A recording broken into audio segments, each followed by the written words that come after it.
I don't know that I've ever felt this calm and at peace in a game like this, a game where there are so many enemies and so many creatures that just want to kill us, and yet here I am sitting at this shrine, listening to the birds chirp, listening to the amazing music, listening to the birds chirp in the distance, and I'm just truly at peace. It doesn't seem to fit this genre, and yet it is blended so seamlessly that I can't help but just be in awe at what they've been able to accomplish. I know that I'm early in this game, but I am just finding myself enamored by it. There's no other better word to describe how I feel about this game at this present time. Hey everyone, it's Blue Lizard Jello, and welcome back to Ashen. We are here in Vagrant's Rest, the new town that we did liberate in the last episode. Of course, last time we also did meet this good guardian friend Bataran, as well as Jokul, who's somewhere over there in that direction. We've just started this journey, one that promises to probably be pretty lengthy, and frankly, I just can't wait. Last time we did help Jokul find one of his brother's artifacts. He gave us this new quest, Moth to the Flame, find Vorsa, and Bataran also gave us another quest, which we can take a look at right here. Go to the Annex of Light and find Gefn. I think that's the one we're actually going to track today as we continue on exploring the world, learning the mechanics, and just really delving into the mysteries that this world has. Now, one thing I do want to do before we head out is I want to take a quick look through Vagrant's Rest, because one of the loading screens that I saw did mention a stash, a place where we could actually put items, because it also mentions you can leave your scoria there. So if you're going to be out somewhere dangerous, you can actually leave your scoria behind so you don't risk losing it if you fall to an enemy. So I wonder if this has a stash yet, or if it's something that I have to maybe uncover later on. I don't see anything in the immediate vicinity, and I don't want to waste too much time. I really want to push this series along, not at a rapid pace, because I do want to take my time and enjoy it, because it just is so gosh darn beautiful. It really is. I don't use the word beautiful a lot in reference to games, but how could I not? I do want to thank everyone for the incredible response and feedback from the very first episode. Oh, look at that. You can slide down ladders. Excellent. The response was overwhelming. I knew that the game would be fairly well received, because it's a Soulslike, and this community has been largely built around the idea of Soulslikes, but I just had no idea the interest that would be shown in this, and I am just so grateful, so thank you very much for that. One thing that I do want to touch on is the white sapote, because I did get a little bit tongue-tied over the correct pronunciation, so you know what? I took the time to look it up. Turns out I was correct. White sapote is the correct pronunciation, and I learned a little bit about it because it does tell us a little bit about our setting, I think.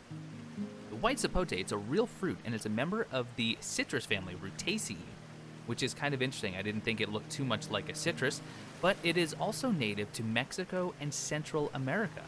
So I wonder if this is supposed to be some sort of Aztec setting, which, frankly, some of the imagery would tend to lend itself that way, especially the Ashen design itself almost looks like the, I'm probably going to butcher this word, the Quetzalcoatl a little bit, mythical bird.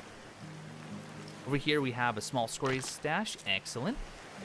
Now over there, I don't know that I really want to jump that far. I'm sure I can't make it that far anyway. Maybe I can drop down onto it. I do want to encourage a little bit of exploration along the way, but I do want to find Gefn. I mean, Gefn was responsible for the birth of all humanity, so... Oh no, okay, I was wrong. Oops, I didn't realize I had a drowning meter.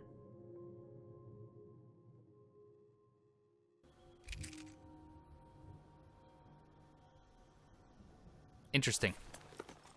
Last time when I dropped in the water, I was not paying attention, and I didn't notice that there was a drowning meter. So your stamina meter, once you enter water, becomes this bit of a drowning meter, which gives you an opportunity to get out instead of killing you outright. Fantastic design, in my opinion. I wouldn't really argue that... I wouldn't argue, rather, if we could swim, but if we're not going to be able to swim, at least give us the opportunity to get out instead of just letting us plummet to our death. Very, very cool. I do appreciate that. Now the question is, where is my scoria? Is it still going to be on the bank? It is. Thank you very much, developers, for that. So I think I'm going to have to not just jump across. I'm going to have to use that stone bridge, the one that we climbed on last time, which is no big deal. I would also like to try and get invested in the lore. I've never been much of a lore aficionado. It's definitely not something that is my forte. It's not my strong suit. But I would like to try and understand the story and the world building that has gone into this game. Okay, I tried to get a dodge there, but it looks like I didn't, or not a dodge, a block. I didn't have my shield equipped. I want to try and see if maybe... Oof. Don't want to be trading these kind of blows here. Now, I wonder if that was a critical. You see that flash there? It doesn't seem to be just because his guard was broken. I thought maybe I got a critical, which the axe does have a good critical chance. Watch the stamina. And let's finish. And I don't think I want to use a Crimson Gore just yet. Oh, use the gesture. There we go. Use this sapote, this delicious citrus fruit. Restless Knoll. We have an item right there. I did notice there was a camp directly under here, so I'm thinking that if I drop down here, it's going to be an ambush situation. So maybe... I also don't know if there's fall damage. Maybe I can just fall... Yeah, I can see the enemy right there. I'm trying to see a place that I can drop down to and then take them by surprise instead. Maybe right here. Okay, no fall damage there. Wasn't too terribly far. That's exactly what I was hoping for. And now I can get you alone. Oh, okay. Except, watch the stamina. I think I'll take care of the axe thrower or the spear thrower first. Oh, careful. And there we go. Just you left. Careful now. Finish. And there we go. Now, were you guarding anything? Got these skins drying by the fire. A couple of skulls. Looks like they're tanning some hide. Very cool. It actually does feel a little bit like Skyrim in this respect, that you'll just find little enemy camps around. Now, I just saw something move here. Is this... Was this a nest? Did something just go into that hole? I really do like that there's just kind of endemic wildlife running around, like those rabbits that I know I did kill. There's another sapote, which is good because I am going to eat another one right now. I haven't even been paying attention to my compass, to be quite honest. I'm just, getting lost in the story. Oh, Jokal. Okay. I wonder if I can actually dismiss him. If I didn't want him around, I have no problem with him being around. There's his health bar. One of the comments was asking, does the enemy health bar actually twitch? I didn't notice that before, but I will certainly try and pay more attention to that also. The compass marker went away. Oh, Mataran. The darkness hungers within these buried halls. Take this lantern, lest the starving shadows consume you. I will most certainly take a lantern. Tinker's Lantern. Take a look at that. And where does this go? So this is actually in my offhand as well, so it takes the spot of a shield. As old as Lathyrus, this lantern has been revived and improved by a skilled artisan.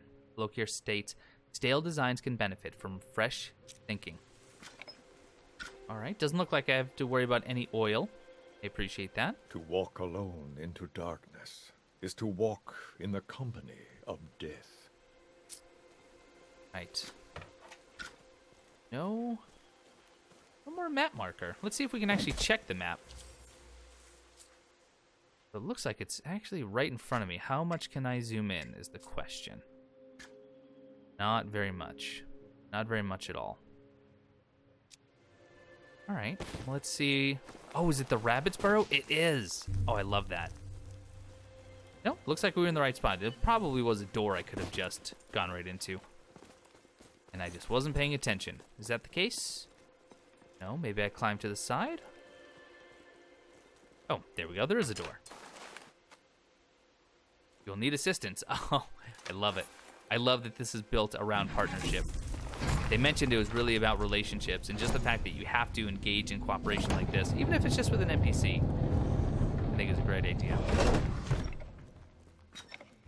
Right. So I wonder if this is an... Ooh...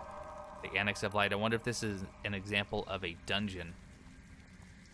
Little shadowy figure over there. Of course, we're going to deviate.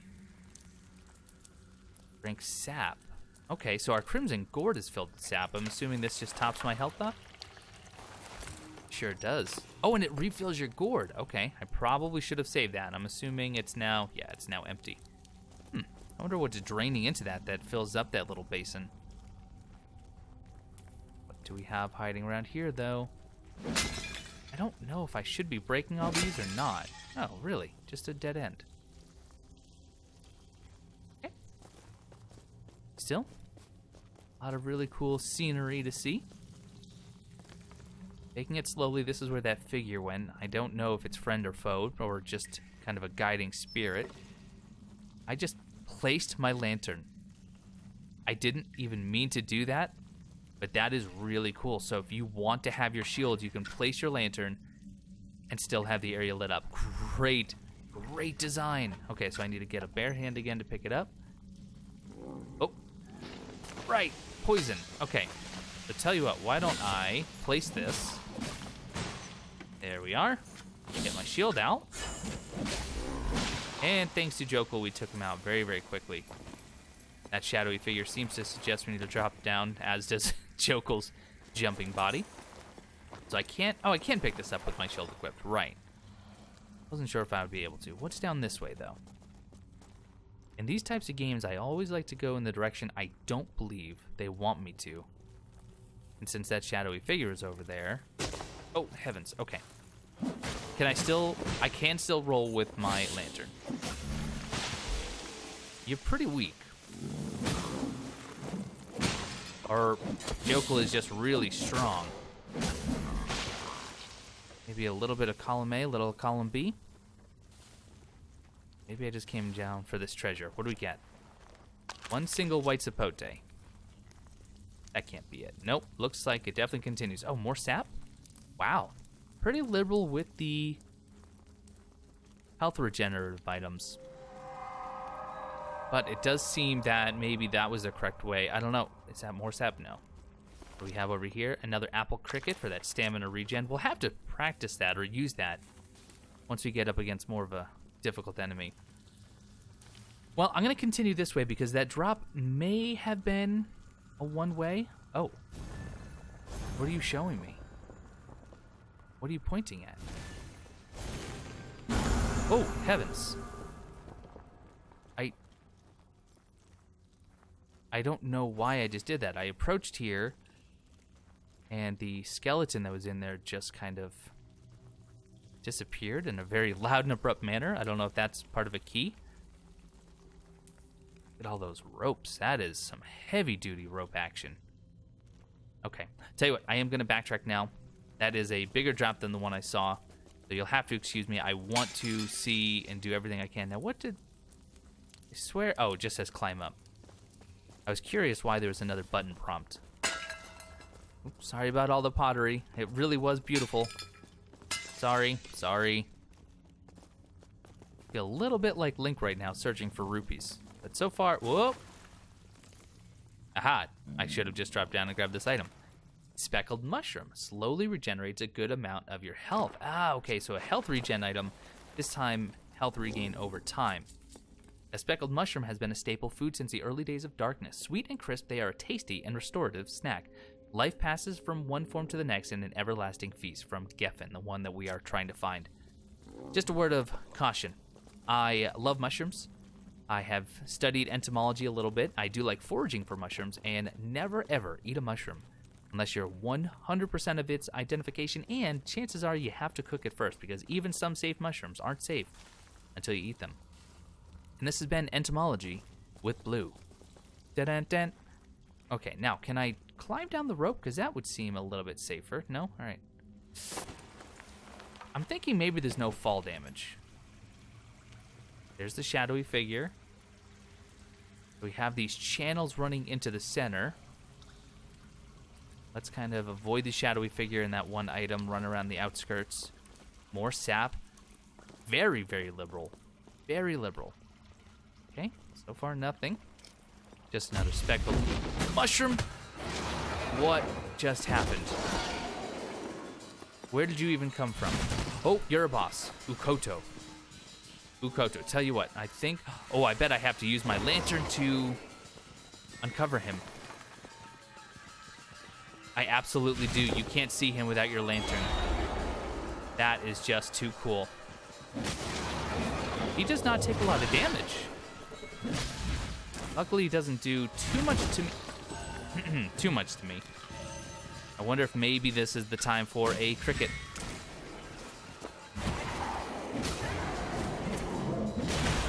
Careful. Get back to, tell you what, why don't we have our gourd equipped here? Oh, what are you doing? Jokal, I don't know. Oh, he's actually restoring health, isn't he? Wait to be revived or hold to give up. Can I be revived by Jokal? I can. Now, what is going on here? Okay, she did point to this earlier, so maybe I have to shine my light here? No? Almost looks like an apple on the wall. Oh, Jokal's down. He just sapped my light, it seems. Okay, so I have to hold it to recover, not just a simple... Come on, get up. Is that what he's doing? Is he sapping my light? I really don't know what that is on the wall. There's no way to interact with it.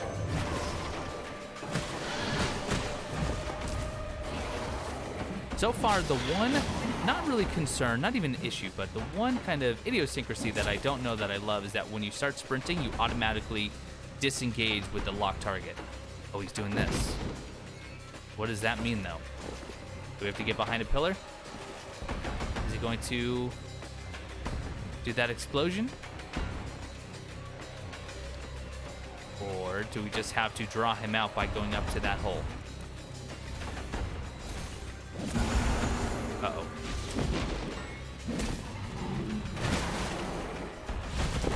Taking some damage.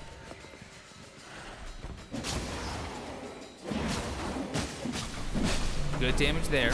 Oh, he's gonna do that big explosion. Can I get behind a pillar? We're gonna try it. Yes, we can hide behind a pillar, and that's why he actually takes the pillars down. He's dismantling the pillars so we can't hide behind them. Very smart. Cannot argue with that logic.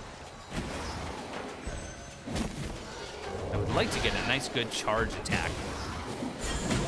There we go. Good. Isn't going too terribly. I love that move. He actually can suck your light away temporarily. That is just very cool, and especially since you need it to locate him. What is he trying to do, though? Gonna go into the wall? Why? I don't know. He's just about dead. And... oh, we can't stun him out of that. I thought maybe we could, and there's no pillar. But it is an area of effect. I can actually get far enough away. And he's gonna get up there. I don't have any range attacks yet. That's okay. We still have 2 of our Crimson Gourds. I think there was even one of those sap basins in this room. Go ahead and knock the pillar down. Okay. Watch it. Oh. Took my light away. Watch it. Okay, a little bit of damage. There we go. Ukkoto is down. Really cool first boss. I appreciated that. Not too terribly difficult, but unique mechanics. Probably unique to this boss, I would imagine. Ukkoto defeated. What do we get? He just filled his gourd. Ukkoto's faceplate, an artifact, and Ukkoto's guile, a crafting material. Let's take a look at those. The talismans. Ukkoto's faceplate. Wreathed in an aura of darkness, this mask feeds upon the Ashen's light, which we saw him using more than once, yet remained as cold as the deepest of caverns. And Ukkoto actually said, "Your own true face is that which you see in darkness." Where is the crafting material, however? I don't see Ukkoto's guile, so I'm not sure where that's hiding.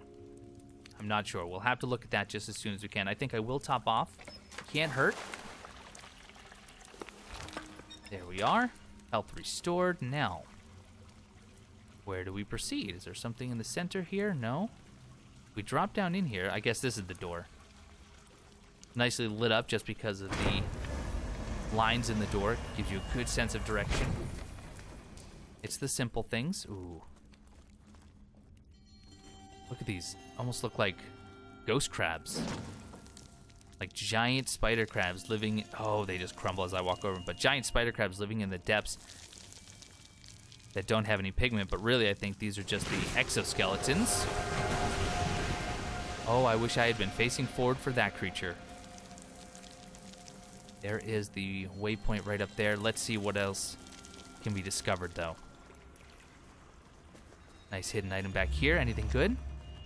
Another Craven and Remnant. Excellent. So if I want, I can just head right back to Vagrant's Rest. I may do that. We'll see. But is there anything else on the other side? This just might be the way out. This might be the Skyrim door. Okay, so those are actually just the husks of these creatures. And finish. And I heard another one, so I'm going to back up. Yep, there it is. Jokul is just an absolute powerhouse. And again, I know that I'm using one of my weaker weapons. I'm just liking it for the critical hit chance. I wonder, can I use... Ah, okay, you can use two-handed, but you cannot use the lantern. I thought actually I could still see it. There's a ladder there, but no, I put it away. All right, Jokul, you want to take point? Oh, careful, I don't want to fall over. There we are. Another item here. Wanderer's clothing, comfortable and durable clothing. We got some new armor, it seems. Let's see. It does tell us it gives us a little bit more defense from the Survivor's Rags. We go up by 5. Doesn't seem to mention anything else about the resistances. Maybe that's because they're identical. Let's see. 45, 4, and 0. 40, 10, 0, and minus 10. So unfortunately, you don't get a direct comparison with the resistances and the regeneration, which is a shame. But you know what? I think we'll try this. We'll go for the overall defense, and because I like to look a little different. And what does it say here? It's a modest protection from the elements. Jokul, my good friend behind us. Deer hair, raffet fur. I'm guessing the raffets are those rabbits that I've been seeing around, and the one that I killed last time. Leather and hide keeps the chill off my skin and the thorns off my backside. I wonder if he's a bit of a poet. So that ladder might be the way out. So instead of taking that, let's go talk to this person, which I'm not sure if it was Bataran, which would be kind of odd that he beat us, or I think this might actually be Gefn herself. You have slain an Elder Dark. That is surprising. You have earned the right to see the Mother of the Birthing Waters, if you wish. Absolutely. Gefn, this traveler has come to seek your wisdom.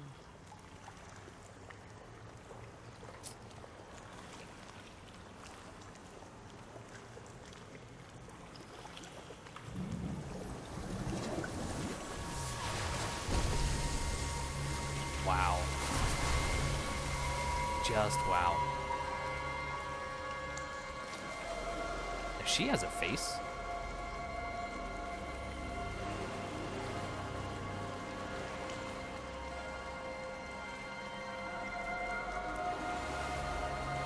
She's just looking me over. You are a brave child to wander so far beneath the ash.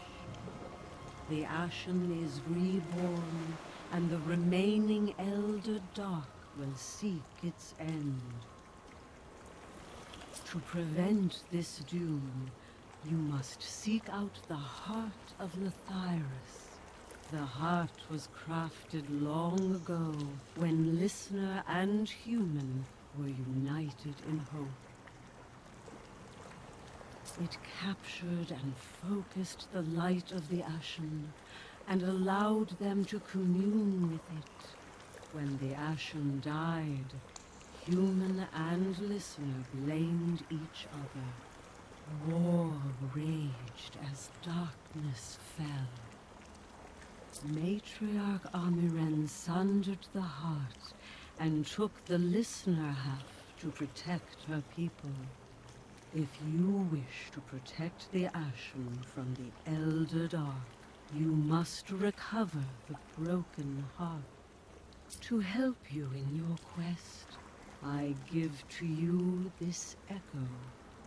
Amara was once seer of Lathyrus. I bind her to you until the heart is found. Amara has joined my town. What an incredible encounter. I was expecting this to be Gefn, not some very, very large, very beautiful creature before me. Very, very cool. So now we need to return to Batarang. We're going to be wrapping up here in just a moment. But we've defeated an Elder Dark. Ukkoto was in Elder Dark, seeking the demise of the Ashen One. And now we need to hunt down some heart fragments in order to restore the heart, to protect the Ashen. Now we have Amara back at the town. I wonder if she can just be an NPC. Okay, I can sprint up ladders, by the way. I just need to hold the sprint button.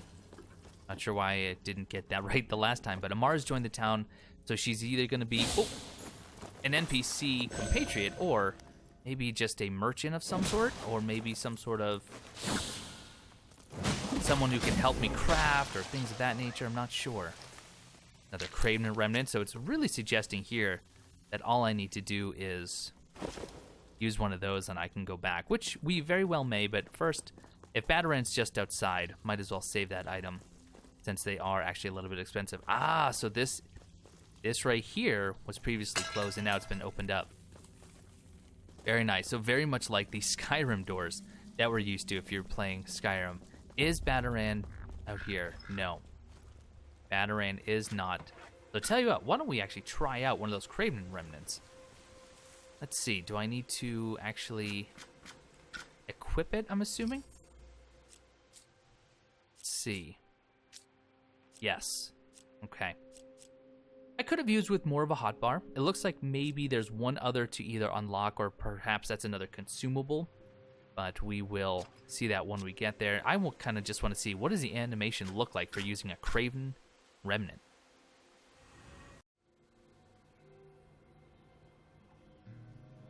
Admittedly, not a lot happened. We'll tell you what, before we wrap up, let's talk to Batarang now that we have met with Gefn, see what he has to say, and then we'll call it a day there.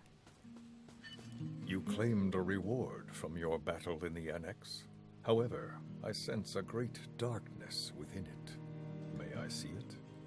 3 Elder Dark once stalked these benighted lands. Now there are but 2. I'm sure that Amara will make good use of Ukkoto's corrupted face. As you can see, I have created an anvil upon which to forge the ash. Bring your weapons to the anvil, so that I may reforge them and make them stronger. 12 max stamina, balance crafting has been unlocked, and weapon crafting has been unlocked. I think that is a mechanic, though, that we will leave until next time. I can see Amara over there. Looks like the anvil is just behind her. And then we'll be able to practice crafting and see what we can do with it. But that is going to do it for this episode of my playthrough of Ashen. Still just as in love with this game as I was when I first entered into the world of Lathyrus. Not Lathyrus, but Lathyrus. So I hope you all enjoyed this portion of the journey. I hope that you will continue on as the series moves forward. But I want to thank you all so much for watching, and I will see you next time.